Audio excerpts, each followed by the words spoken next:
Hey everybody. Well, I want to take a few minutes today to kind of follow up with you guys on a post that I put on Facebook yesterday about really taking a few minutes to look at what you're doing right and taking a few minutes to kind of examine why that's working for you, right? And so I'm reading through this book called Switch. It's so good.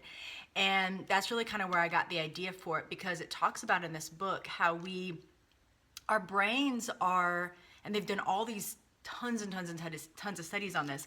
Our brains, for some reason, tend to stick more to the negative things in our life. And maybe we've all had this where I know with teaching, we get these evaluations from our students. And so, I might get 9 great, feedback evaluations from my students. And then there'll be that one that's not so great, right?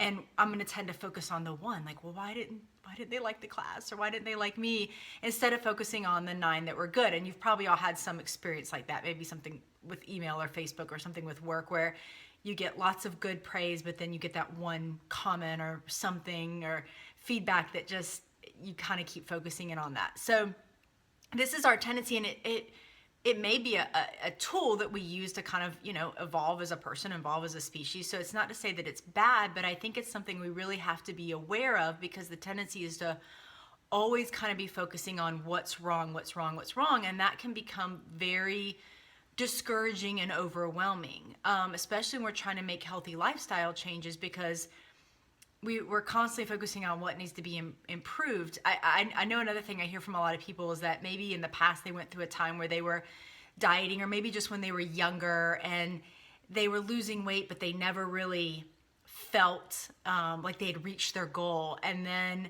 years later, they're looking back maybe at a photo and they're like, oh my gosh, I was so thin or so fit and I didn't appreciate it at the time. And now, maybe they've gained the weight back or whatever, and they're like, oh, I would give anything to be back there, but I didn't at the time. I never really stopped and was like, okay, I'm going to enjoy this. So I think it's just, again, something to really emphasize, because it's not a natural tendency of our mind to look for the positive.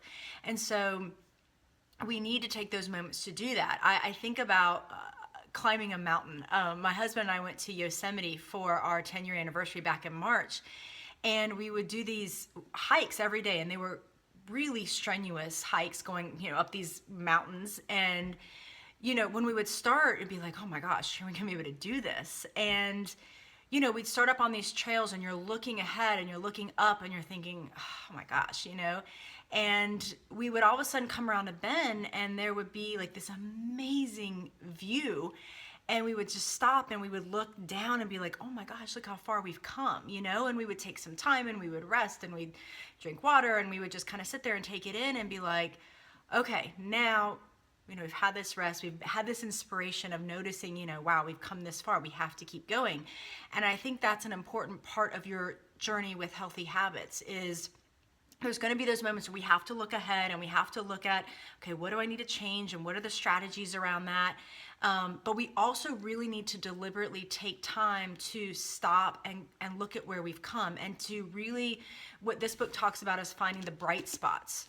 And it's not just to make ourselves feel good. Yes, that's part of it, but also to really analyze, well, why is that working? If there's something you've been able to start doing, let's just say you've pretty easily been able to start incorporating more fruits and vegetables, really start asking yourself, well, why is that working for me? And then seeing if you can figure out how to take those strategies and apply them to other areas or other things that you're wanting to work on. So again, sometimes we tend to just focus on what isn't working and what we need to improve about ourselves and what our weaknesses are. And really what this book is suggesting is, it's actually more beneficial to really focus in on what is working and then try to do more of that.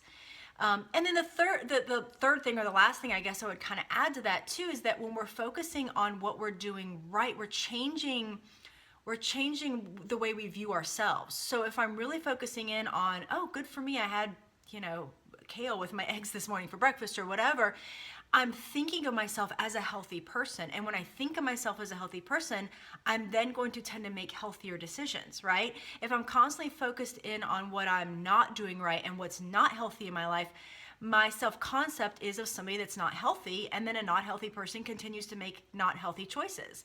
So it's more than just to help yourself feel good. This really is a strategy that can be very, very helpful. And again, it's a little counterintuitive. That's why the name of this book is Switch, because a lot of the things they're talking about in here are things that we haven't really been taught to do in terms of change.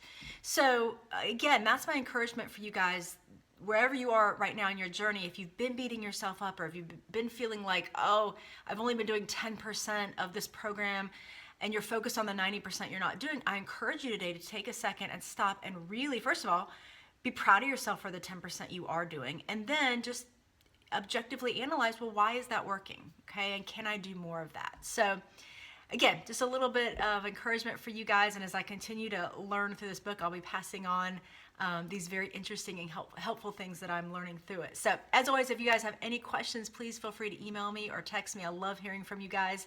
And again, take today to just focus on some things you guys are doing good. Talk to you soon.